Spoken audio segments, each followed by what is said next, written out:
22.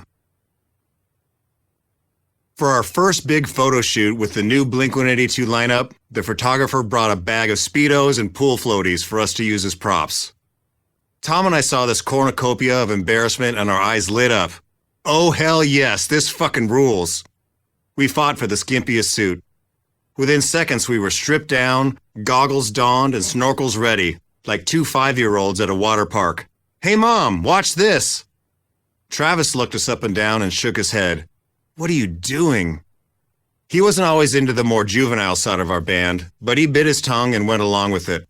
The photos from the shoot are fucking incredible. Tom and I in swim caps, nose clips, and tiny swimsuits, asses out, posing like we're about to swan dive into a 50s musical. Travis standing there like he'd lost a bet. Travis was similar to Scott when it came to being in front of the camera, but his approach behind the drum kit was the total opposite. He didn't want to just go with the flow. He wanted to make his mark. He wanted his presence to be felt. I realized pretty quickly that I could stop suggesting drum beats to Travis. We'd be at practice, and I'd show him my song ideas and say, "Okay, Travis, how about something like this for the beat," while tapping a basic rhythm on my knees. He'd nod and say, Sure, totally." We'd run through the song and he'd play something completely different and a million times better than what I'd just given him, elevating the song far beyond what I'd even imagined. We started writing our first album with Travis, Enema of the State, at a practice studio in a strip mall in Escondido. It had no air conditioning. This time, MCA gave us a bigger budget and we brought in Jerry Finn, a high-demand producer who'd worked on a number of recent successful punk albums. Jerry had brilliantly captured Rancid and Pennywise, and mixed Green Day's Dookie and Jawbreaker's Dear You. We'd tested the waters by working with him on our American Pie song, and we knew he was the guy. Jerry made us better in every single way. He grew up on punk and spoke our language. He criticized us constantly. He had the quickest wit and could utter a few simple words that would cut you to your core. When we recorded Mutt, I finished my first take on bass and was pretty pleased with myself. I looked over at the engineer like, "What do you have to say about that, Mr. Big-Time Studio Guy?" But the engineer seemed to think I was playing a bit fast. He turned to Jerry. What do you think? A little ahead?" Jerry scoffed. "A little ahead? He lapped the whole fucking band." Devastating. But I tried that much harder the next time, until it was right. Jerry became part of us. He fit right in. If there were ever a fourth Blink-182 member, it was Jerry. Late one night after recording, we called our manager Rick and told him we needed to hold an emergency meeting immediately. "Seriously, Mark? It's 1 o'clock in the morning. I'm asleep in my underwear. My wife is next to me." "Sorry, man. This is urgent. It's us and Jerry. We're around the corner. We gotta talk. Meet us out front in 30 seconds. A sigh. "Fine." Tom's SUV approached Rick's house, and we could see him standing outside the front door, perfectly framed by the overhead porch light. Bare feet, boxers, wrapped in a blanket, squinting against the darkness. Tom leaned hard on the horn. The doors and windows opened, and Jerry and I started yelling insults. "Eat shit, loser! Fuck you!" Middle fingers in the air, grabbing our nuts, pelting the lawn with big gulps, as Rick watched in confused silence, his neighbor's lights coming on one by one. We drove away into the night, laughing our heads off, horn fading. 5 minutes later, Rick called to ask us when we were coming back for the emergency meeting. Jerry pulled our best record out of us. He helped us assimilate our new drummer and shape the sound of Blink-182 2.0. Enema of the State was released on June 1st, 1999. With the relative success of Dude Ranch, MCA's expectations were much higher this time around. We had no idea what lay ahead, but the release day wasn't a positive indicator. We were in St. Louis on a promo tour, sponsored by Coca-Cola, where people got access to secret concerts, but could only get the dates and locations through the purchase of Coke products. The promotion flopped. It turns out, no one wanted to find information for concerts inside their sodas. So Tom, Travis, and I spent the day walking the streets of St. Louis, giving away tickets to anyone we could find. The album didn't even clock in at half an hour, but those 29 minutes of music, particularly the 3 singles, would change everything for us. Maybe the best way to tell the story of Enema of the State is through those 3 songs. What's My Age Again? First, there was What's My Age Again, a fun track about running from adulthood, which needed a fun music video about running from adulthood. We hired an up-and-coming director named Marco Siega. He took the assignment literally. His concept for the video was for us to run around naked. I don't know if that constitutes a concept, but that was the pitch. His treatment read, "Teenagers cheer and old men jeer as Mark, Tom, and Travis dash naked through the streets and sidewalks of Los Angeles in a funny yet cinematic video." Wardrobe gave us puny, flesh-colored Speedos to wear, which would be pixelated out in post. They also gave us robes to cover up with until it was time to film. We went to 3rd Street in Los Angeles, and Marcos pointed, "Walk down to the end of the block and ditch the robes. When I yell action, run toward us. The camera's going to follow you, so keep a steady pace." The three of us walked to the end of the block and tossed our robes aside. We looked each other up and down, and fuck, man, we looked ridiculous. Nothing but underwear and sneakers. The California sun shone bright and unforgiving, the three of us exposed and vulnerable. Mole skate rats on a sidewalk. Not as funny as the floaties photo shoot. Before we had time to come to our senses, a pickup truck sped past us. The driver laid hard on the horn and yelled, "Hey!" Insert extremely homophobic insult here. And action! We took off running. We ran around Los Angeles in our skin Speedos for 2 days. We ran past storefronts and restaurants. We ran through parks and bus stops. We ran past Janine Lindermolder, a very nice nurse friend of ours who also appears on the cover of the album. But on the 3rd day, we had to be naked for real.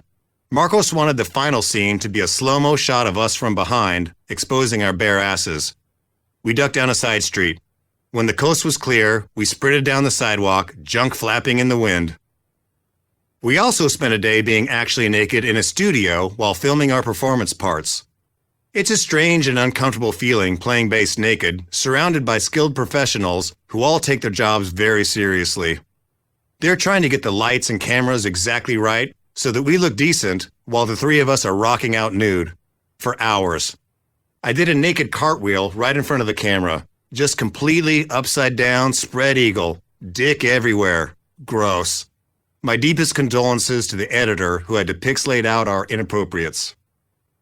After all the humiliation, we loved the video, and so did a lot of other people.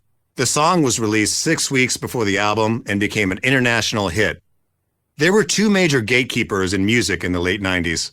One was K-Rock in LA. If they played a song, every other alternative station in the country followed suit.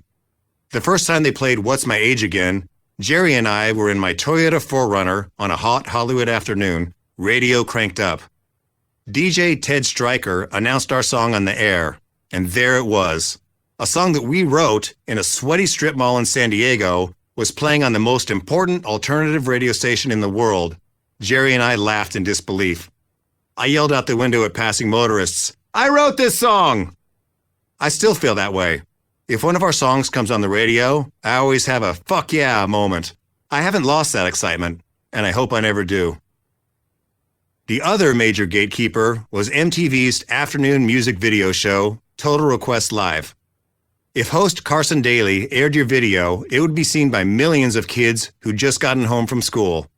Every label employed at least one person whose sole duty was to liaise with MTV, kiss their ass, beg them to play their videos, lavish them with decadence, expensive dinners, trips to exotic locales to watch the bands live, flowers, cookies, tickets to sold-out shows.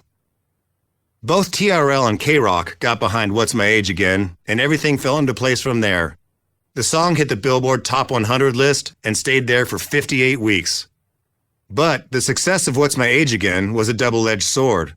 It kicked open the door for Blink in the world of radio and video success, but it also sealed our fate for the next decade as the Naked Band. Fans started asking us if we were going to perform naked. It was the first question from every interviewer. Why did everyone want to talk about the naked thing just because we did it in one video, and in another band's video, and at an awards show, and live on MTV, and on a sitcom, and at a concert in front of 15,000 people? To this day, people think of Blink as the Naked Band. I didn't see that part coming, but when I saw the video, I could see the song being a hit. It was so simple and funny and stupid. How could it not be? All the Small Things. When I heard the concept for the All the Small Things video, on the other hand, I wasn't so sure. Marcos's idea for this one was to spoof every major pop music video of the last few years.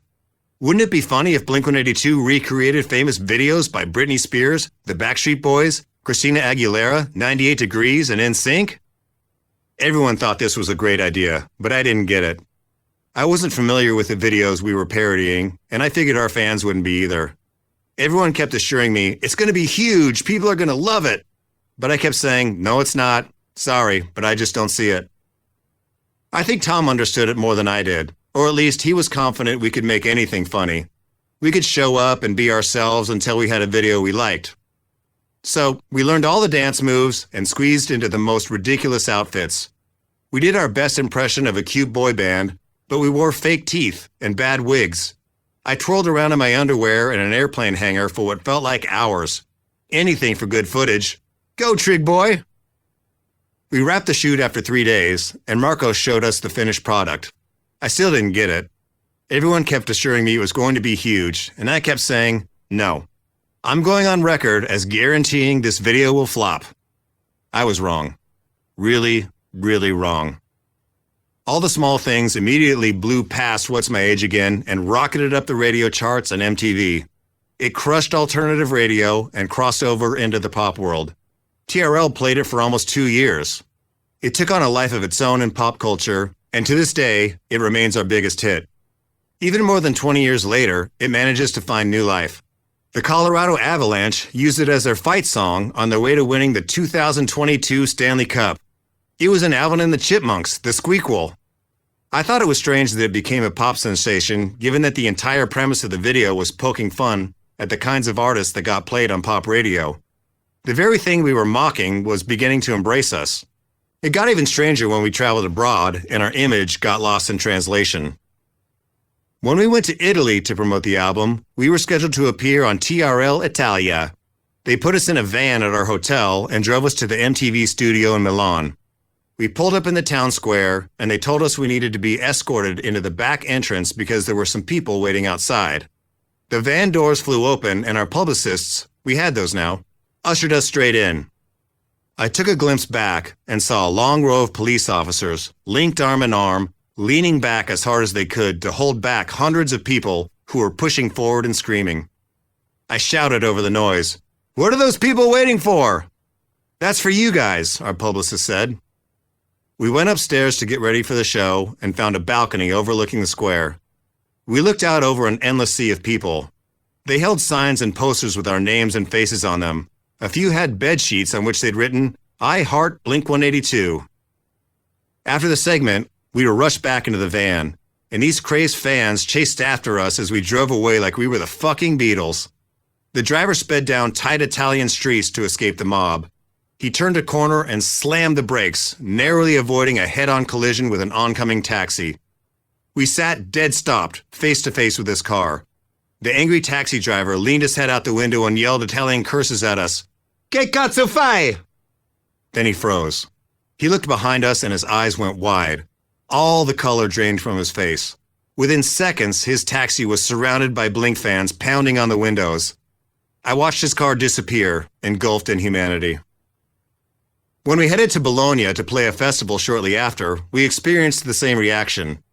We were headlining the bill in front of 50,000 people, with some heavier bands like Limp Bizkit and Deftones supporting. We walked in feeling like hot shit. We were at the top of the charts, and Italy loved us. It should have been a piece of cake.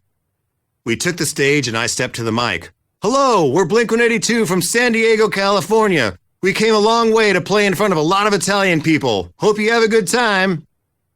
Not too far into our set, I got hit in the leg with something. What the hell? We kept playing. No big deal. Stuff gets thrown on stage all the time. We're killing it. The crowd's going nuts, dust rising above the pit in the darkening sky. Let's fucking go. Then something else hit me. Man, they're wild here. We kept playing, but it got hairier. We played all the small things super fast, and that's when it turned ugly. The crowd pelted us with rocks. They filled plastic bottles with pebbles and hurled those our way too. It must have taken hours fitting tiny stones down the necks of those bottles. And I don't know where they'd gotten them, but a couple people threw billiard balls at us. We got about 8 songs in before our tour manager frantically waved us off. We left the stage in a hurry and headed to the dressing room, passing concerned members of other bands on the way. The door slammed behind us, and we turned to each other in shock. What the hell just happened? Apparently, there was a group of angry, hardcore metal dudes in the crowd, and they hated us. They were sick of the boy band movement, and our Italian label had marketed us like a boy band. When they looked at us, all they saw were 3 dudes in white suits dancing in unison in front of a private jet like in our video. The irony was not landing with them, and they didn't want some bullshit American pop act fucking up their heavy metal show. Security rushed us into a van and locked the doors. They told us to duck down and hide. They were afraid the angry mob would discover us and, what? Rip us from the van? Parade us down the street? Hang us from giant stakes? We weren't about to find out. Police lights passed going the other direction. We were smuggled into the hotel. So that's how we left Italy. Hunkered down on the floor of a van, laughing, but afraid for our lives. Furious with our label, determined to never be portrayed as anything but ourselves ever again. For 2 years afterwards, Tom refused to eat spaghetti bolognese on principle. Adam's Song. I wasn't even sure Adam's Song, our third video from Enema, should be on the album, let alone a single. It came from a dark place, a song I wrote after finding myself deeply depressed at the end of a long 3 years of non-stop touring. The end of tour is like the end of a roller coaster ride. The air brakes hit and you're thrown forward against the restraints, flung into the station, and everything stops. Fun's over. Back to reality. But what is reality? For me, a quiet, empty bedroom in a quiet, empty house. On tour, I was constantly surrounded by people, traveling the world, playing music with my best friends, non-stop motion, new faces every day. But when I came home, it suddenly hit me that I was very alone. I didn't have anyone to share the experience with. Tom had a serious girlfriend waiting for him, but I came back to a big house where I passed the time in my room alone. After a few tours, I threw down my suitcase, sat on my bed, and just cried. I'd also recently read an article that I couldn't get out of my head. It was about a student who died by suicide and left a note for his parents.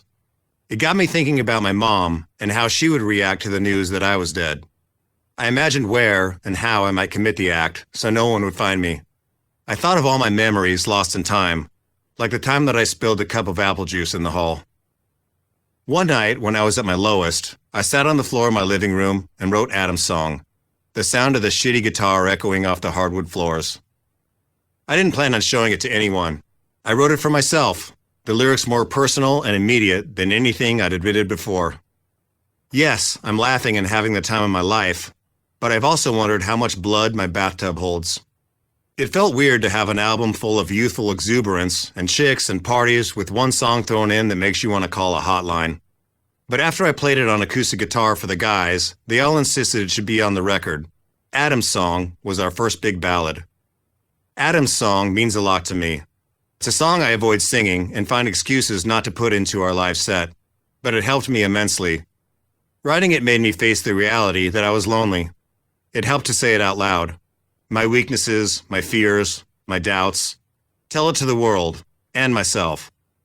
It was the first time in a long time that I admitted I felt lost. That I often feel lost. Maybe I'd felt a little lost ever since I was a kid, afraid of the angry voices behind the door.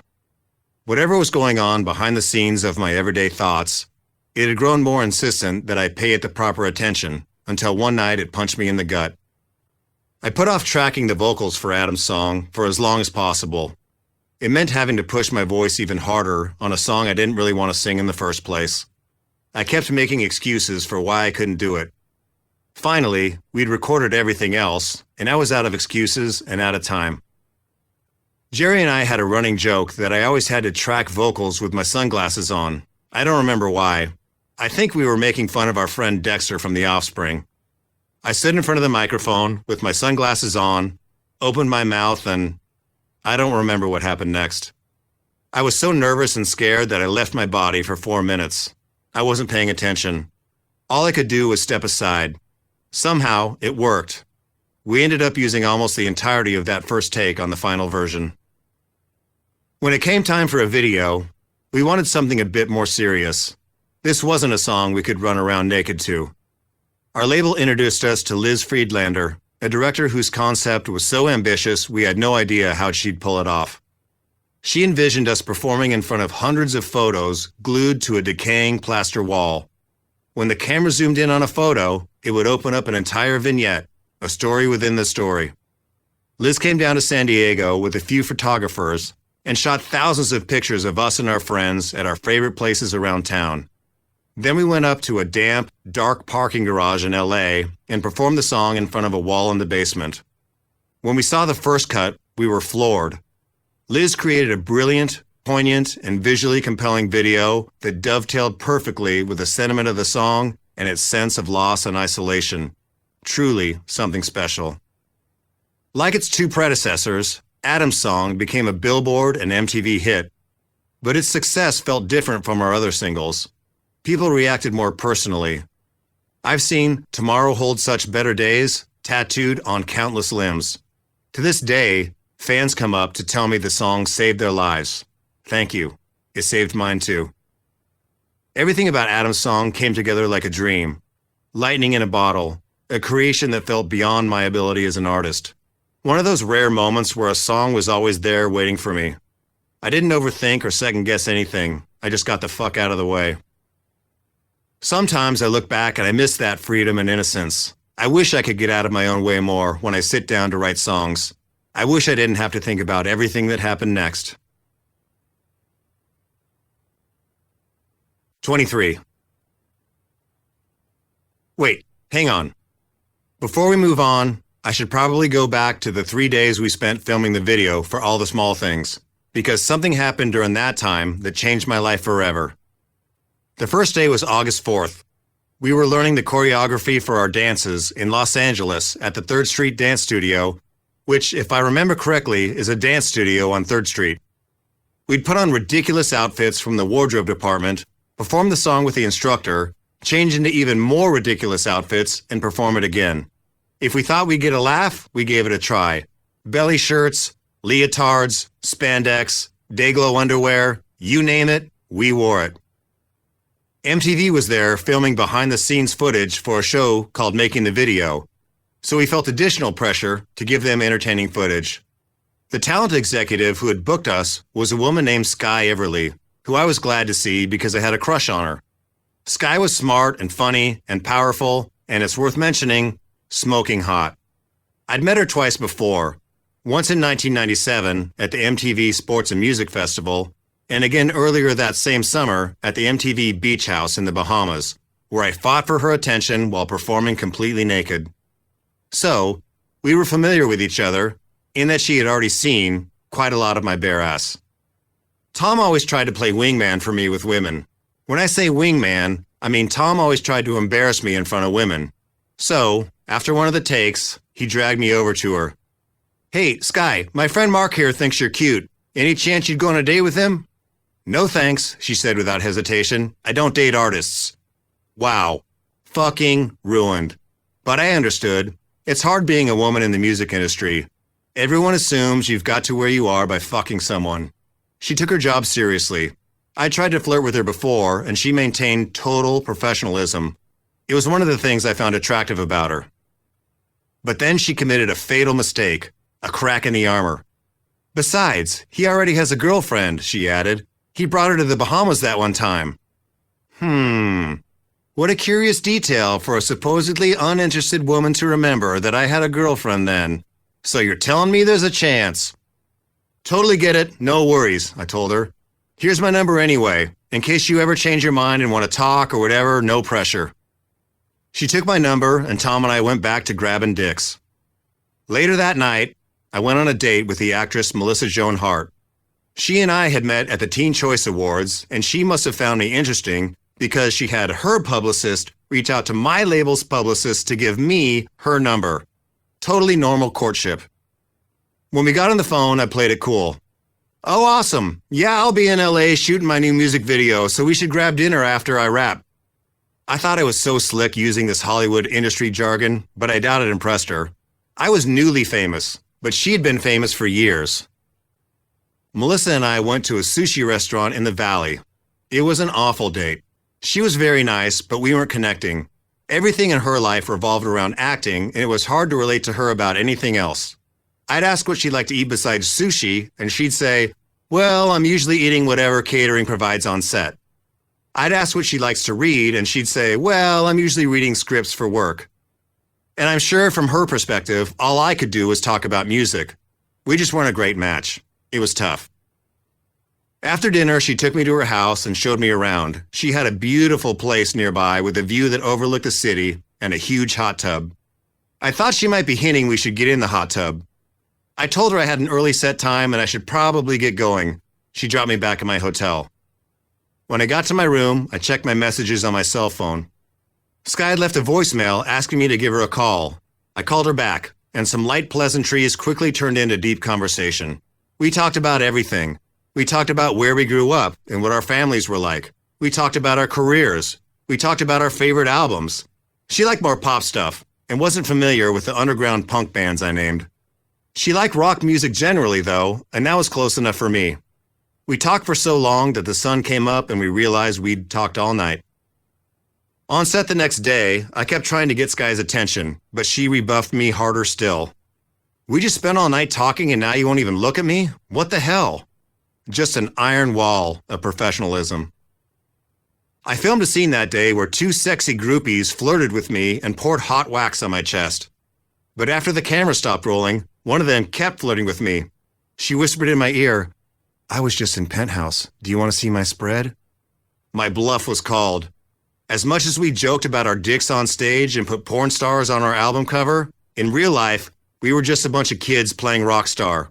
I didn't know what to say, so I just shrugged and said, "Not really." The third and final day of the shoot was August 6th. Sky told me it was her birthday and invited me to a dive bar in Hollywood called Powerhouse after work. She said her friends and some music industry people would be there. She and I were the first ones to arrive. We sat at the bar and drank Diet Cokes. An older guy next to us struck up a conversation, asking what our story was. "Oh, us?" I answered. "Well, we're married." Sky didn't miss a beat and backed me right up. "And we have one kid, a boy." We made up this elaborate life for ourselves, filled with love and adventure. The guy bought it all, and we chuckled internally at our shared fiction. After the party, Sky drove me to my hotel. We parked in the valet drop-off area, and Cake's "The Distance" played on the stereo of her Jeep Grand Cherokee. Right when John McCrae sang, "He's going the distance," I summoned the courage to go for it. I leaned in to kiss her, and she kissed me back. I still remember her perfume. Angel. One kiss became several. After a while, the valet gave up and went back inside. But I got too cocky. I reached up, grabbed a handful of her hair, and tried to pull it in a sexy way. I admit, it was a move way beyond my skill level. She pulled back immediately. "I don't like that. Stop doing it." Sorry. We started dating in secret. I made weekly trips from San Diego to LA to stay with her. These became daily trips. Then I just started staying at her apartment. In the mornings, she went to work, and I'd look for ways to kill time. I didn't know anyone in the city, so I usually went to the MCA offices and bothered the employees. Weeks turned into months, and we continued keeping our relationship quiet. Sky was great at what she did. She was the one who could get Mariah Carey on the phone, could coax Madonna out of the dressing room, and could find Steven Tyler a full-length mirror when he refused to go on during a live broadcast without one. She can listen to a new song and tell you it's going to be a hit. 6 months later, it's the biggest song in the country. I thought my new music industry connections made me so important, but none of that mattered to her. She had heads of record labels and film studios calling her constantly, begging to feature their new stars on the many MTV shows she booked. One night, after we were more public with our relationship, I brought Sky to a celebrity gala. After dinner, a woman came to our table and told me Jay-Z wanted to meet me. Holy fucking shit. Jay-Z knows who I am and wants to meet me? I had to play it cool. "Why, yes, I'd love to meet Mr. Z. Hey, Sky, want to say hi to Jay-Z? Apparently, he wants to meet me." We followed the woman through a maze of tables. Jay stayed seated when I arrived, but shook my hand and gave me a one-armed bro hug. "Mark Hoppus! I'm a big fan. Love what you guys are doing, man. Keep it up. I don't even remember what I said in response. Probably something about being honored and thank you and likewise. I think I asked him if he liked the fish. Then I gathered myself. This was my big chance to impress Sky. Jay, allow me to introduce you to my girlfriend. Before I even finished my sentence, Jay jumped out of his seat. Sky, oh my God, how have you been? He hugged her hello, and I realized that they'd worked together a million times before on MTV specials. He asked her about her coworkers. They caught up about mutual friends, chatted it up about labels and videos. I stood off to the side, wishing someone would invent an iPhone so I'd have something to look at. I might have been a famous musician, but Sky was the cool one in our relationship. I'd written the song Josie years prior about a woman like Sky. A woman so smart and independent she doesn't need me quite half as much as I need her. When I wrote it, it wasn't about anyone in particular. I was just imagining the perfect woman, my dream girl. So when I met Sky, it felt like I'd written her into existence, like I'd found my Josie. But even weirder than that is everything Sky and I told the old guy at the bar ended up coming true. On Valentine's Day in 2000, I proposed to her, and by December we were married. We ended up having one kid, a boy, and we own a nice home, and we're very happy, and we're still in love, just like we told him. 24. A single TRL appearance had the potential to move so many copies of an album that our record label paid tens, if not hundreds of thousands of dollars to send us to New York to appear on the show for just 3 minutes. Without so much as batting an eye, they'd fly out the three of us and our manager and all of our girlfriends. First class. Put us all up at a 5-star hotel, take us to fancy restaurants, and rent vans and luxury cars to get us around the city. TRL was filmed in front of a live studio audience at the Viacom headquarters in Times Square. The glass windows of the studio overlooked the street below, where sometimes hundreds of kids waited anxiously for a glimpse of their favorite artists and maybe even a chance to be on TV. Between videos, host Carson Daly interviewed celebrities on PR junkets, actors in support of their new movies, bands on tour, and audience members. The TRL experience was daunting at first. It's high energy, fast-paced, poppy, sexy, and loud. Short attention span theater for teenagers. But after a while, we became pros and got into its rhythm. It was always the same. Meet in the hotel lobby, pile into the van, make our way to Viacom. We're shuttled in through a secret doorway at the backside of the building, away from the fans crowding the sidewalk and spilling into Times Square. Label rep walks us to security, where we're met by an MTV intern who swipes us through and shepherds us into an elevator. If we're lucky, one of the executives has time for us to come say hello in the offices high above the studio. She's on a call, the assistant at the desk tells us. MTV at this time is pretty much run by women. They're a cutthroat bunch with their fingers on the pulse of everything happening in entertainment, and they're as shrewd as Wall Street executives. They are the gatekeepers. Finally, we step into the exec's office, where we flatter and preen and lobby. We laugh too hard. Oh my God, thank you so much for having us on today. This is so awesome. Wow, I can't believe we're here. It's both true and way too much. Shameless. Then we're downstairs in the studio green room. There's only one, and all the guests share it. Ricky Martin and his manager, Mandy Moore and an entourage of handlers, Victoria's Secret models, and us. There's a photo booth outside, and every celebrity is on the bulletin board. J-Lo, Jennifer Aniston, Busta, Eminem, Carmen Electra. It's a big deal to be up there. A couple minutes before we're on air, a makeup artist finds us and quickly powders our faces. Okay, you look great. Have fun.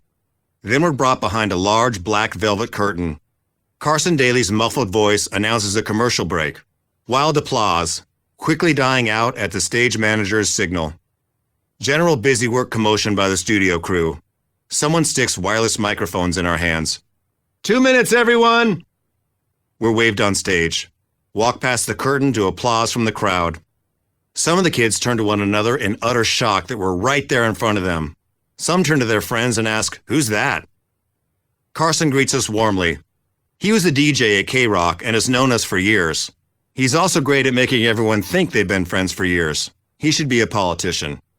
Somewhere, I have an invitation for his wedding to Jennifer Love Hewitt that never came to pass. Anyway. Great seeing you guys. Thanks for being here. So yeah, I'm going to ask you about the tour and the new album, and then we'll play the new video. Sound good? Okay, perfect. The stage manager is talking. Here we go, and in 5, 4, 3, 2 fingers, 1 finger, wild point, arms waving frantically. The crowd goes wild. It's deafening. People are screaming, whistling, hooting and hollering like it's a damn party. I smile and look around. This is awesome. Whoa, hey, how's it going? I wave. Take a second. Take it all in. This is crazy. Can you believe our band is... Holy shit, is Carson talking right now? Wait, he is. Fuck. He's talking. The mic is at his mouth and he's saying something, but the noise is so loud I can't hear. I try reading his lips, but why do I think I can suddenly read lips? Idiot. I glance at Tom. I glance at Travis. What's this guy saying? I'm grinning like a moron on the outside and completely panicking on the inside. The applause dies out, and Carson looks at me expectantly. Fuck. What did he just ask? Something about the tour, maybe?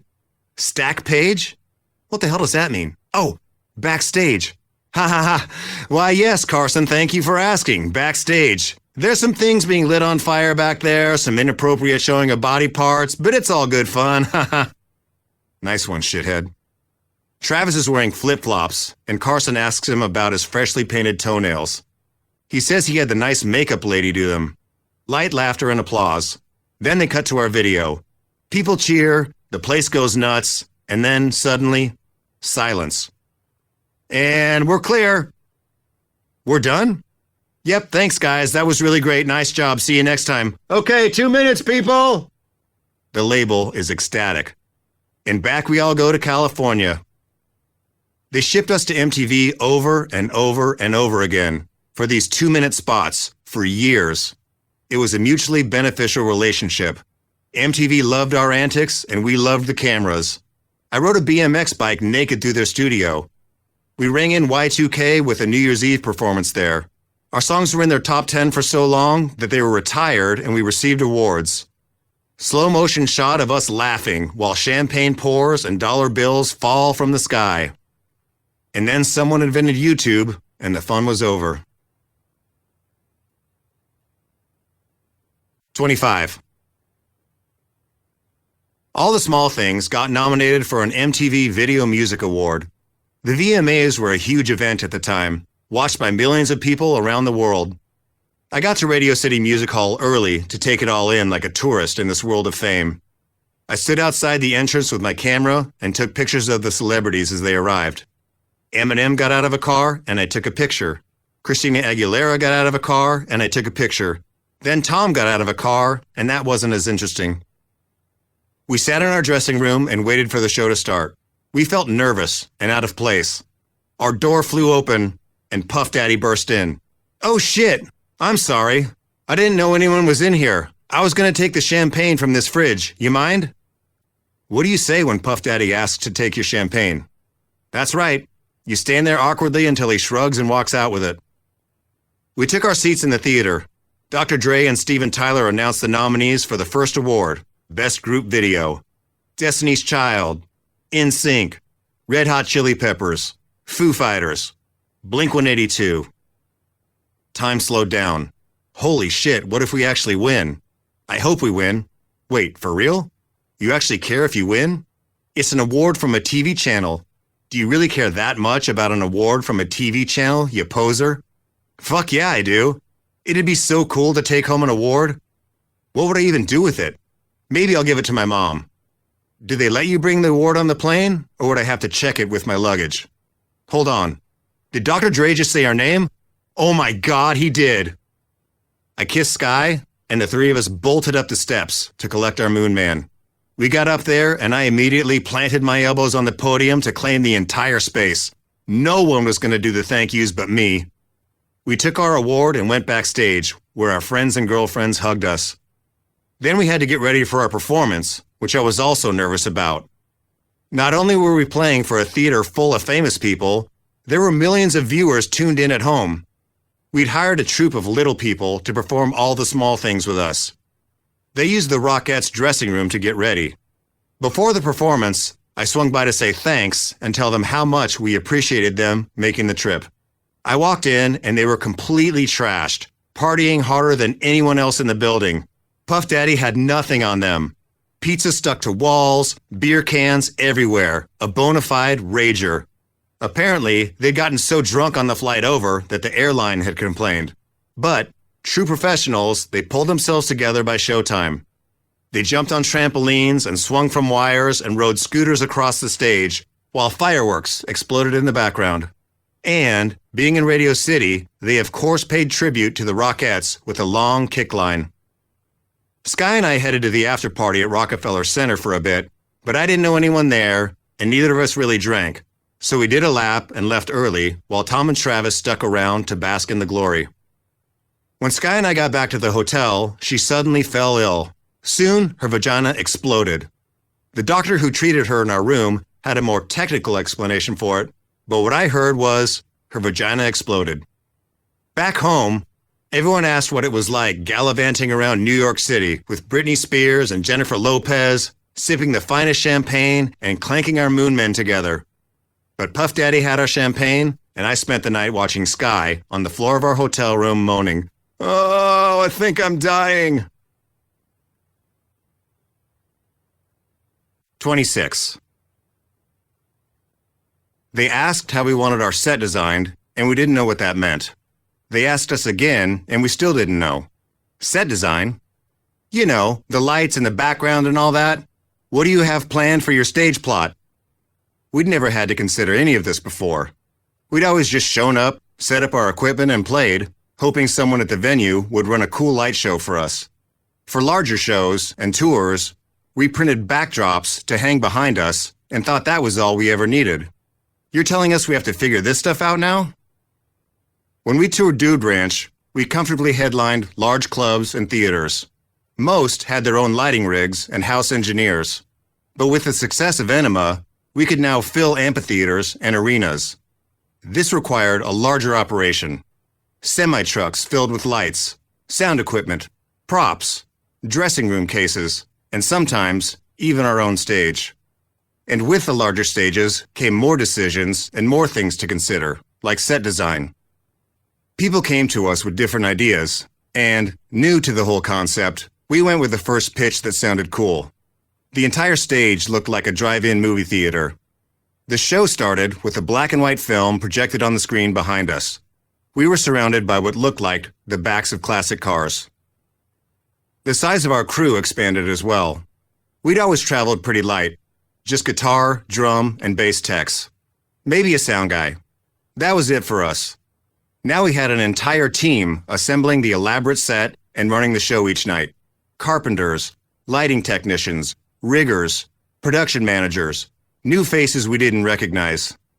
I tried my best to learn everyone's names, but depending on how big the tour was, we might be traveling with a crew of 70 people, plus a couple hundred local stagehands at every venue.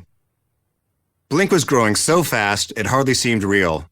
It took Dude Ranch 8 months to sell 500,000 copies. In Enema's first 8 months, it sold 5 million. To help us navigate these uncharted waters, we hired seasoned tour managers who had experience managing giant acts, Nirvana and Pearl Jam. Top industry professionals took care of us. We felt like big shots. We were really famous now. Can I admit something? I like being famous. I do. I know I'm not A-list famous, but I get recognized in public. People want photos and autographs. We get invited to premieres and can usually get a table at a restaurant. Sometimes, people wait outside our hotels just to see us. Holy shit, I guess I am famous. But I don't think of myself that way. I don't want to be idolized or adulated. I've never felt above anyone else. I like knowing I'm part of something people love. Blink-182 is a big party, and everyone's invited.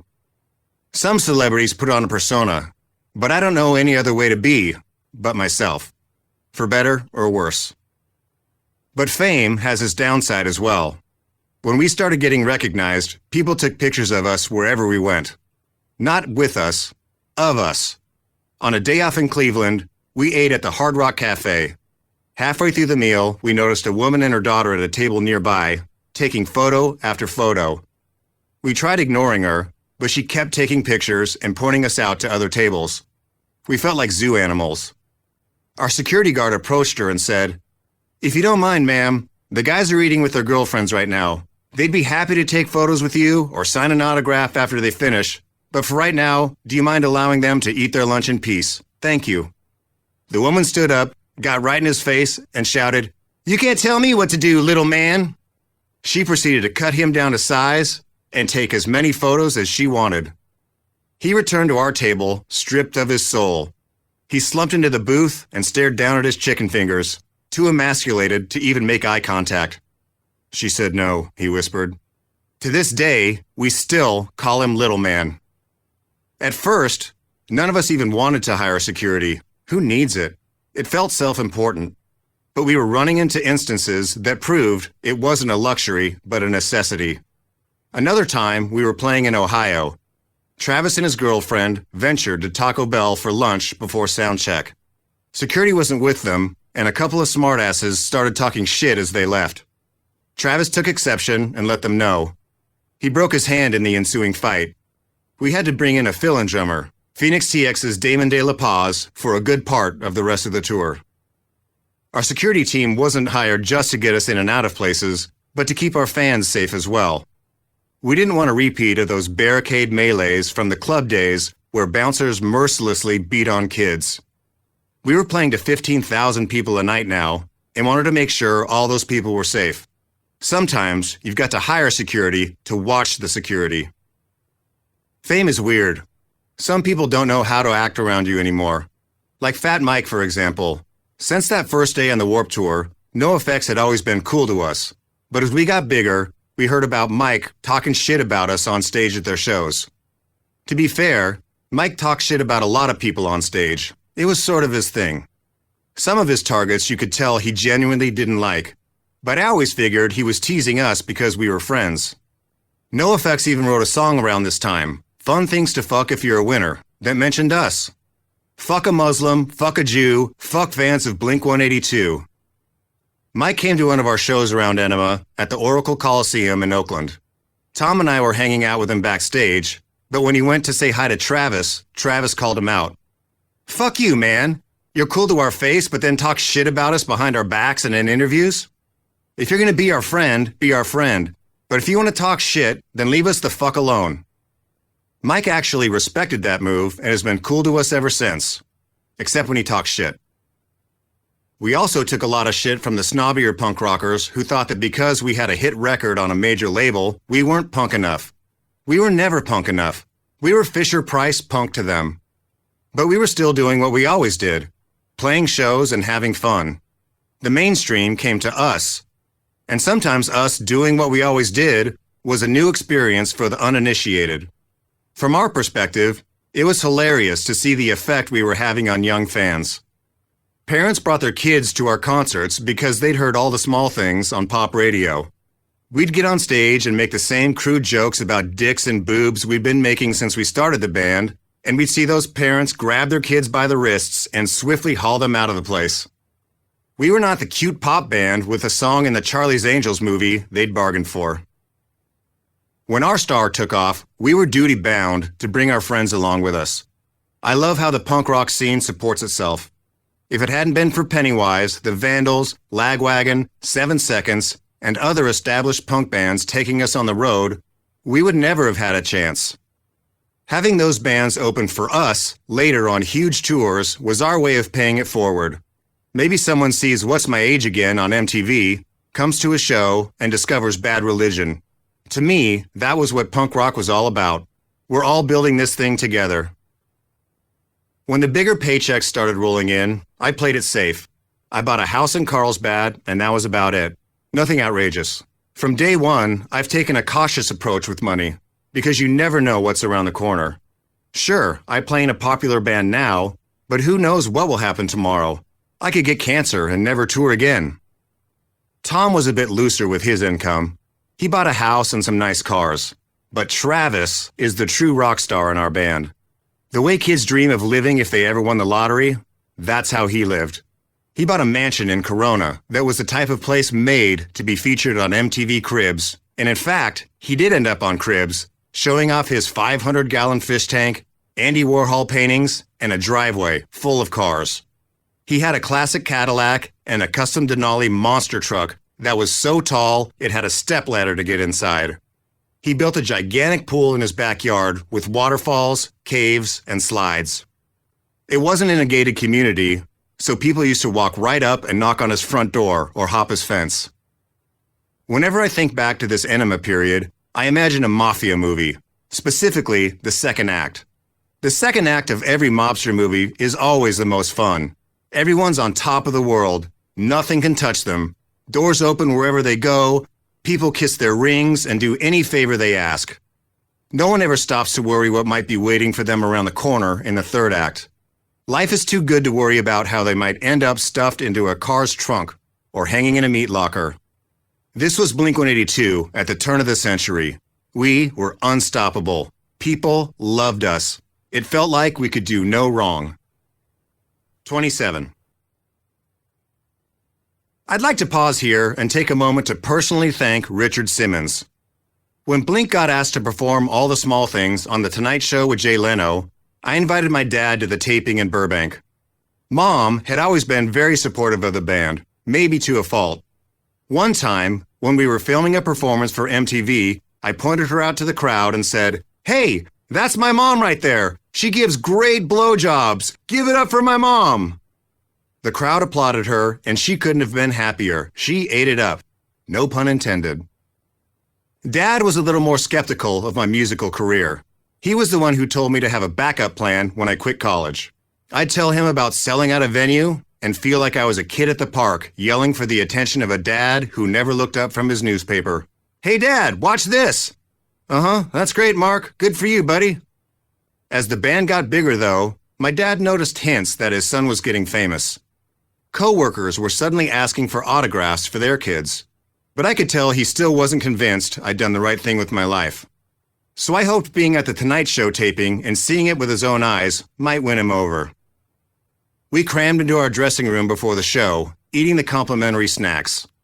Dressing rooms at TV studios are not the most exciting places. They're usually unremarkable little rooms where you sit and wait for the 5 minutes they need you to be on air. We were sitting around telling bad jokes when all of a sudden the door flew open and a voice yelled, "Blink-182!" Fitness icon Richard Simmons stood there, just as extravagant in person as he looks on TV. Curly brown hair, tight tank top, and a crazed smile on his face. He was jacked up, level 10 at all times, a ball of energy bouncing off the walls. "Oh my word," he shrieked. "I love your music! I love this band! I love Blink-182! He ran around the room hugging everyone one by one. He gathered us all up for a photo. He asked what kind of shape I was in, and before I could answer, he pulled my t-shirt up and rubbed my belly. I asked him for weight loss tips, and he said, "Oh please, I'm old enough to be your father." My dad chimed in and said, "Actually, I'm his father." "Dad!" Richard yelled, and grabbed my dad's face and planted a huge kiss on his cheek. And then, just as quickly as Richard Simmons appeared, he was gone. He left the room like a tornado, and we all stood there, stunned. "What the heck just happened?" my dad said. I think that was the exact moment when it fully set in for my dad that his son was in a popular band. If Richard Simmons knew who I was, surely many other people must too. It took years of hard work, but I finally won my dad over that day. Thank you, Richard Simmons. 28. With our next album, we wanted to destroy the world. Enema of the State had taken our band to heights we'd never imagined, but we wanted more. We wanted to go further, harder, louder, more obscene. We wanted to plant our flag in the sand. Fuck everyone, we're Blink-182. But what is Blink-182? Its meaning had gotten blurred, not to us, but to the public. For more than a year, we'd been playing the pop music game. We did everything that was asked of us. We'd performed on every TV show from The Tonight Show to SNL to Two Guys, a Girl, and a Pizza Place. We were TRL fixtures and appeared in teen magazines alongside Britney Spears and NSYNC. Pull out the Blink-182 insert poster and read 5 fun facts about Travis. It was fun and ridiculous. Our punk band on pop radio and magazines? Are you fucking kidding me? It didn't hurt our band's image necessarily, but it wasn't what we'd set out to do. After a while, we soured on the experience. Blink-182 was always ours, but now huge multinational corporations were selling us on a large scale. We were on a mission to reclaim our band. We committed to a no phase, turning down any idea presented to us. In photo shoots, photographers brought ridiculous outfits, expecting our usual antics. Do you want to wear these super tiny running shorts? No. How about one where you take off your pants? No. Can you smile? No. Instead, we stood shoulder to shoulder, dressed in black, dead serious. We found ourselves returning to a lot of our heavier, more angular influences, like Fugazi and Quicksand, and it was bleeding into our songwriting. We were pulling from more emo and post-hardcore reference points. Even the jokes went harder, with songs about ejaculating into socks and getting sucked off by your dad, but sonically, everything was more mature. We wanted to hit the listener in the gut. The guitars were angrier and the song arrangements less tidy. Once we'd assembled 11 tracks, we were done. We'd completed our masterpiece. The first person to hear the demos was our manager, Rick. We couldn't wait to bring him into the studio to unveil our achievement. After the last song finished, we looked at him with our cocky grins like, eh? Eh? Pretty fucking awesome, right? Nothing. He didn't look up from the soundboard. Then, yeah, it's cool. Awesome. Great work, you guys. Yeah, really cool. But there was something in his voice, the way he said it, like his heart wasn't in it. No enthusiasm. What? We asked. You don't like the songs? No, they're great, he said. I don't know. Just seems really dark to me, like it's missing that, Blink-182, summertime, go out with your friends and party song. It was a fairly innocuous criticism, but flames lit up in our eyes. Seems really dark? Do you not fucking get it? Do you not understand art? That poppy summertime shit was old Blink-182. This is art rock, you oaf. I stormed out of the studio, Tom and Travis right behind me. I drove home and spent most of the night complaining to Sky. We just wrote the album of our lives, but people want more of the same. They just want all the smaller things. Unbelievable. I grabbed the guitar and sat on the living room floor. All right, motherfucker, you want a happy summertime song? Here you go. I wrote the first thing that popped into my head out of pure spite. The catchiest tune I could think of, about falling in love with a girl at the Warped Tour. Call it The Rock Show. Perfect. Done. There's your fun time song. Fuck you. Apparently, Tom had the exact same reaction, because he went home that night and wrote his own Take Your Criticism and Shove It Up Your Ass song called First Date, about, well, the title pretty much sums it up. In a way, those two songs ended up being the most fun. There was no way to overthink them. It was almost like anti-thought, just making something people would like. And of course, our go-to producer Jerry reliably shaped them into the radio-friendly jams Rick had envisioned. Those songs went on to become huge hits for us. The album, Take Off Your Pants and Jacket, sold 350,000 copies the week it was released in June 2001. The first punk album ever to debut at #1 on the Billboard charts. No one had done that before. Not Green Day, not the Ramones, not the Sex Pistols. We pushed out huge artists like Radiohead, Destiny's Child, and Sugar Ray for that spot. It went on to sell more than 14 million copies worldwide. In hindsight, adding those two tracks was a smart decision. I thought we'd written a solid, adventurous record, but without those two last-minute additions, there wouldn't have been any strong singles, and it wouldn't have sold as well as it did. So in hindsight, Rick was right, which I guess would make us slightly less than right. 29. Actually, there was one more song on Take Off Your Pants and Jacket that took off for us as a single, Stay Together for the Kids. This was sort of Tom's Adams song, a moodier, heavier ballad about his parents' divorce. I thought it was a really beautiful song that showcased some of his strongest and most personal lyrics. The previous two Jacket singles had done well on MTV, but they were mostly us goofing around. For the rock show, we thought it would be fun to buy cheap camcorders and film an anarchic skate video, driving around town, blowing the entirety of the video's budget. I don't think the label fully understood our vision.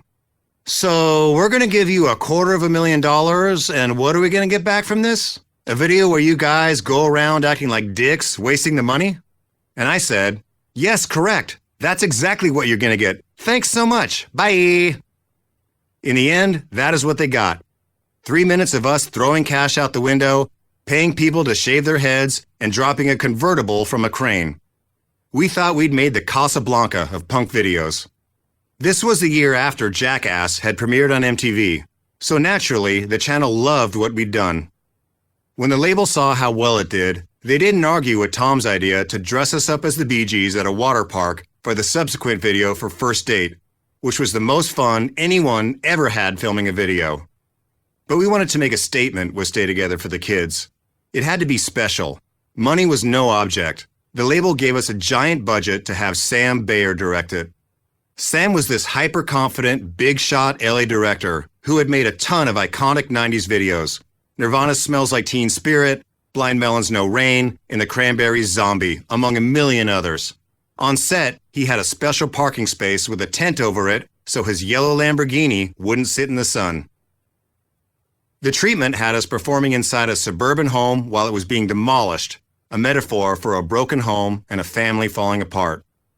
We found a house in Orange County that was scheduled to be torn down and set up the shoot there. We hired the best cinematographer, the best set designers. The first day of shooting was on a Monday. We rented a crane and the police shut down the road. A giant wrecking ball smashed through the house. Chunks of debris rained down around us as we played. Billows of smoke surrounded us as the ground shook. We were covered in prop dust. The footage we shot that day looked gorgeous. We paid extra for the new technology used to film Saving Private Ryan, which rattled the cameras, making the impacts from the wrecking ball that much more intense. The next morning, we woke up early to head back to the set, and it was all over the news. A plane had hit the World Trade Center in New York City. We tried watching the coverage on the bus ride to Orange County, but with satellite TV being unreliable, the glitchy snippets of updates only confused us more. Did they just say a second plane hit the buildings? The TV cut out again. I tried calling everyone I knew. It was a terrorist attack. Downtown New York was being evacuated. Another plane hit the Pentagon. Is this real? It was the strangest day to film a music video. No one knew what to do. The entire production team went through the motions in a daze. The world was falling apart around us, but here we were, rocking out for the cameras. Someone hooked up a cable feed to a monitor in the director's tent. We'd film a take, then run back to look at the news. Film another take, run back to the tent. Every time we went back, it got scarier. All flights were grounded. The military went to DEFCON 3. One of the Twin Towers collapsed. I pulled the band, management, and label aside. Guys, there's no way MTV will ever play this video. Why not? Are you serious? Look at what's on the news and then look at our video. They look like the fucking same thing. Debris falling and huge clouds of smoke, a building collapsing. We're covered in dust, just like the people on TV. After seeing the final cut of the video, I was only more convinced. There's no way they'll air this, I insisted. I honestly don't think we should even show this to anybody. The label disagreed. They just paid for the most expensive Blink-182 video ever made and weren't about to throw that money away. They said they'd re-edit the footage to make the intentions clear. Viewers would get the distinction, they assured us. In an attempt to create some separation, they added a laughably ham-handed title card at the beginning that read, 50% of all American households are destroyed by divorce. Rick and some of the label reps flew out to present it to MTV. It was the first time we refused to go, but we were told MTV's reaction was like, are you fucking kidding us? You brought us a video of a building collapsing? There are fire stations in this town who lost every first responder, and you're showing us this? Absolutely not. I understand, Rick said, and flew back with his tail between his legs. We reshot the video and took the wrecking ball out and replaced it with teenagers destroying the place. We swapped the falling chunks of concrete for leaves and trash blowing in the wind. The result was a beautifully shot mess, but who even gave a shit about music videos in September 2001? It was a strange and uncertain time to be an American. Musicians weren't exempt. Radio stations were banning songs deemed too incendiary for airplay. Everyone was erring on the side of caution. Our friends in Jimmy Eat World took the title off their new album, Bleed American, to make sure no one misunderstood their meaning. We still had a tour to finish. At first, I was worried. Blink shows are all joy and noise and fuck you, but America was different. The world was different. We had to make choices. Should we cancel the shows? Should we cut the happy songs and just play more serious ones? Cut the rock show? Cut all the small things?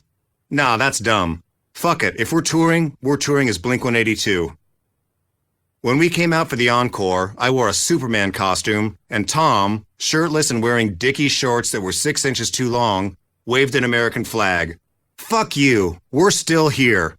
No one is going to stop Americans from Americaning. It is our God-given right to rock the fuck out, and we'll be damned if anyone's going to take that from us. A few months later, we were at war. 30. If you want a #1 record, you've got to play the game. It's not enough to sell the most records. The way album sales were measured, you had to spread them out. Some sales were weighted more than others. Most important was keeping the big chain stores happy, but you also had to pay service to the mom and pop record shops. It was this whole complicated system that every label was trying to game, but it's how you got the numbers. We spent the album release week doing signings at various record stores.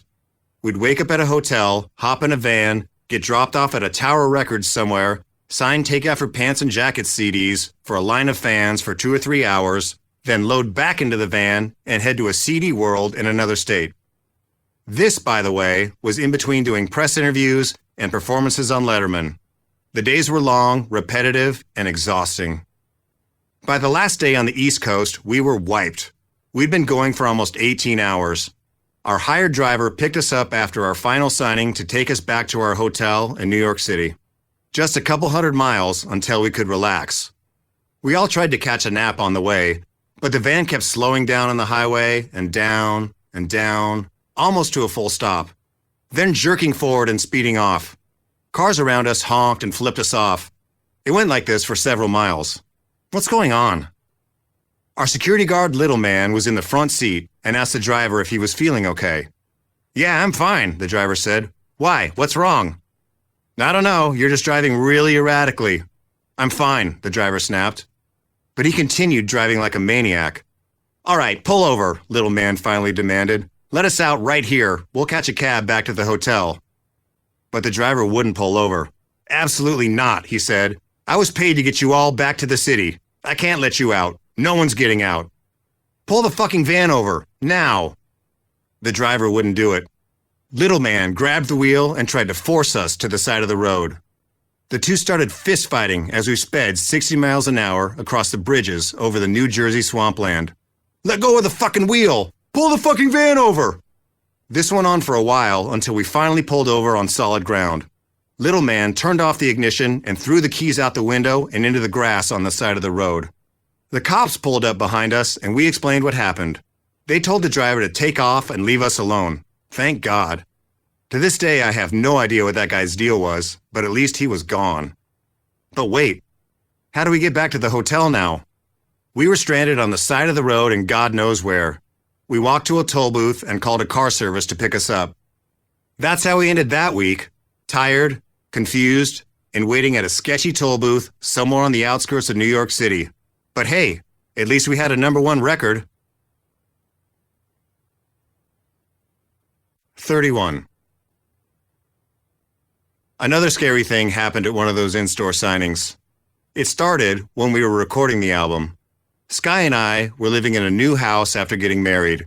It was a McMansion in San Diego. You pick the carpet and the fixtures, but otherwise, it looks exactly like every other house on your cul-de-sac. One day, Sky asked me, "Have you seen that weird lady parked on our block? I feel like I keep seeing her around." And I said, "No, but let me know if you see her again." Soon after, while the band was at the studio, Sky called me. "That weird lady is back. She's been parked outside of our house for a while. She's there right now." "Call the police. I'm on my way." I rushed home and the lady was still there, parked in a beat-up pickup truck outside our house. I watched from my car at the end of the street. She kept craning her neck to peek into our windows. When the police cruiser pulled up behind her, she put her truck in gear and hauled ass out of there. They chased after her and returned to our house half an hour later. "Sir, have you recently gotten your landscaping redone?" "Not recently, maybe 4 or 5 months ago. Why?" "All right, well then, this woman has been watching you for at least that long." She had tons of pictures from around our property, the landscaping, the house, the mailbox. Photos of Sky going in and out of stores around town. Photos of Tom's wife getting in and out of her car. She had a book with license plate numbers, times when the lights went on and off at our homes, times when we got back from work. She had binoculars, a camera with a telephoto lens, the works. The police said they couldn't arrest her because technically she hadn't broken any laws, but we should be extra cautious going forward. We felt uncomfortable in our own home after that, always looking out the windows, listening for noises in the night. We sold that house and moved to a place behind a gate. Then, months later, we were doing a signing at the warehouse in San Diego, and there she was, standing in line, waiting to have a CD autographed. Oh, fuck, that's her. What do we do? Tom put his head down, signed her CD, and passed it down the line to me. No eye contact. I put my head down, signed her CD, and passed it to Travis. No eye contact. But as usual, Travis was not one to let something go so easily. He looked straight at the woman and slid her CD back to her. "I'm not signing this shit. What do you think you're doing? You ruined it for yourself. We're nice people. If you'd have just asked for a photo or an autograph, we'd have done it. But you hang around our houses? You stalk us? You follow our wives? Get the fuck out of here. I'm not signing shit." That was the first time it dawned on me that being famous might not be as awesome as I thought it was. 32. The production for the Take Off Your Pants and Jacket tour was bigger than any shows we'd ever done. It was bigger than any shows most bands had ever done in the history of rock shows, period. Driving home from the studio one night, I had a vision. Our set would begin with the lights out, total darkness. Then, the theme from 2001, A Space Odyssey, comes on over the house speakers. We'd let that build, and when it hit the very peak of the crescendo, dun-dun! The curtain drops to reveal us standing triumphantly on stage in front of a giant flaming sign that says, "Fuck." We had a record-breaking level of fireworks and pyrotechnics on tour. We could afford it, and it looked cool, so why the fuck not? We had more fire on stage than any band had ever used. More than Kiss, more than Metallica, more than anyone. Propane dragons shot flames into the air, and fireworks cascaded down from the sky. Cold sparks rained down on us. We were assured they wouldn't burn us, but those motherfuckers hurt. So much pyro was going off that we had to be careful where we stepped. Timing was key. There were parts of the show where we had to avoid certain spots on stage. Otherwise, a flame might shoot up and torch you. I liked watching the crew build the stage every day. They'd pull a fleet of trucks and buses up to the venue, unload everything, put it all together, and be ready for sound check. Then, at the end of the night, they'd break everything down and load it back up in a matter of hours. On to the next city. It was mind-blowing to watch. But watching all these hard-working people also made me uneasy. Every day, there were 15 semi-trucks and 15 buses carrying a crew of 70 people, plus the extensive local venue staff, all depending on the three of us. We were running a large business that supported an entire economic infrastructure. Millions of dollars were at stake every single night. If I got hurt or sick and we had to cancel even one show, all of these people wouldn't get paid. Not to mention the arena full of disappointed ticket holders. Everything rested on our shoulders. It reminded me of the way I felt as a kid when my parents were divorcing, trying desperately to make sure everyone was kept happy all the time. I always worried about my health on tour. When we first started touring, we didn't have money to go to a doctor or urgent care if one of us got sick, so we'd usually just chug some Robitussin and power through. But now, everything was amplified by a factor of 1,000,000. Huge shows, big money, high stakes. I became intensely paranoid about germs and developed a constant anxiety about getting sick. The way my anxiety works is, once my brain analyzes a situation and considers what could go wrong, I default to believing that it absolutely will go wrong. The worst case scenario will find me. Even if it's a 1 in a million shot, why wouldn't that happen to me? I lived one paycheck away from being on welfare as a kid, and now I'm in the biggest band in the world. That's 1 in a million right there. My luck could surely swing the other way. I could contract a rare virus and have to cancel the tour. 1 in a million? That's nothing. I started washing and sanitizing my hands more often. A lot more often. When I touched something that I deemed unclean, I wouldn't touch anything else until I'd scrubbed my hands. I definitely couldn't eat before I'd sanitized. Daily meet and greets before the shows were the toughest. I'd have to shake hands with contest winners, local radio programmers, and the million other guests backstage. A circus of germs parading through the venue every day. A lot of times, people would be midway into a handshake and say to me, "I'm sick as a dog right now, but no way was I going to pass up a chance to meet my favorite band." I started holding my breath around people. 33. The friendly competition between me and Tom had always been what made Blink-182 so special. It's what produced our best ideas and our best songs. It made us better musicians, better skateboarders, better friends. But as we got older and more successful, the nature of our competition changed. It seemed like we were competing less over who could write a better song and more about who could live the better life. We were both growing, but it started to feel like we were growing apart. We weren't just two dudes anymore. We were two dudes with wives, which created a weird sense of competition. Sky and I were married in 2000, and Tom and his girlfriend, Jen, got married shortly after. Sky got an engagement ring, and Jen got a bigger one. We'd buy a house, and they'd buy a nicer one. Tom, who'd always been outgoing and boisterous, became increasingly private and secretive. He and Jen would make dinner reservations on tour and ask our tour manager not to tell me what restaurant they were going to.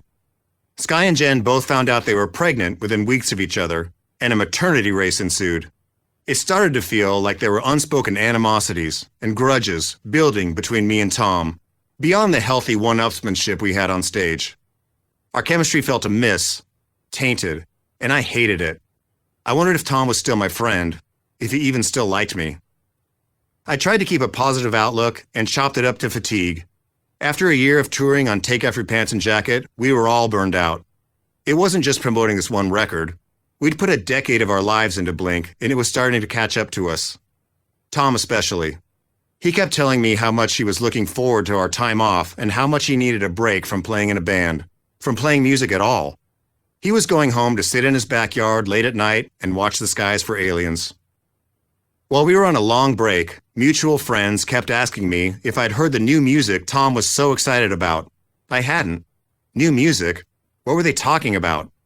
I ignored it and tried to enjoy my time at home. But more people asked. It went on for weeks. Something was definitely happening that Tom wasn't telling me. Then one day, he finally called to tell me about his new venture. "I'm thinking about starting this project with Dave Kennedy," he casually mentioned. Dave was our friend from back in the day who played guitar in bands like Over My Dead Body. "It's going to be acoustic songs, stuff that wouldn't make sense for Blink.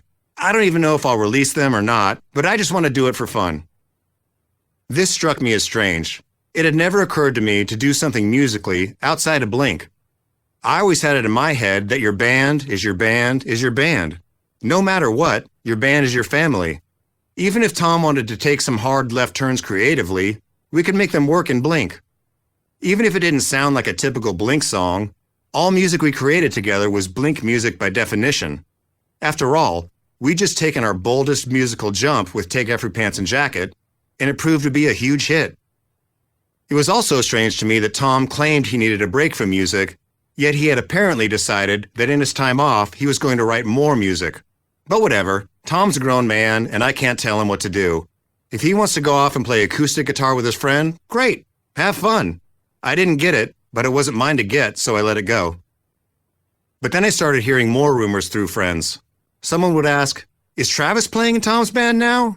Or, "Is Tom's band recording a new album?" People asked me questions I didn't have answers for, and eventually I had to call Rick to find out what was going on. But even that became murky because Tom had hired Rick to manage his new band too. Then, Tom decided he was going to put out an album through Blink's record label, MCA, and enlist Blink's booking agent to set up a tour to promote it. He even had Jerry produce it. Things had quickly evolved from Tom saying he wanted to play acoustic guitar with his friend to creating a full-blown band called Boxcar Racer featuring Tom DeLonge and Travis Barker, with our manager handling them and our label releasing their music, with shows booked by our agency and represented by our attorneys. It was Blink-182 minus Mark Hoppus. I was heartbroken. It all felt so secretive. I was shut out, completely in the dark, and no one would give me a straight answer about anything.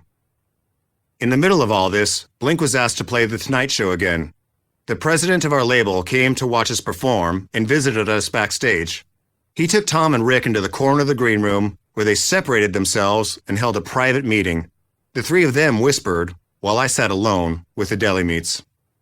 What the fuck is going on? I asked myself. It was a big conspiracy against me. I was angry, confused, and betrayed. I questioned everything about myself. Am I a bad musician? Do people think I'm a dick? What is it about my personality that's making everyone so fucking eager to do something else without me? It all came to a head when Tom and I were in the K-Rock studio doing an interview for Kevin and Bean. We talked about Blink for a bit, and then the conversation shifted toward Boxcar Racer. One of the hosts asked, "So what's the deal, Tom? Is Mark not cool enough to be in your new band?" It was meant as a joke, but it struck a nerve deep inside me. It hit every fear and insecurity. That comment broke me. I didn't say anything for the rest of the interview.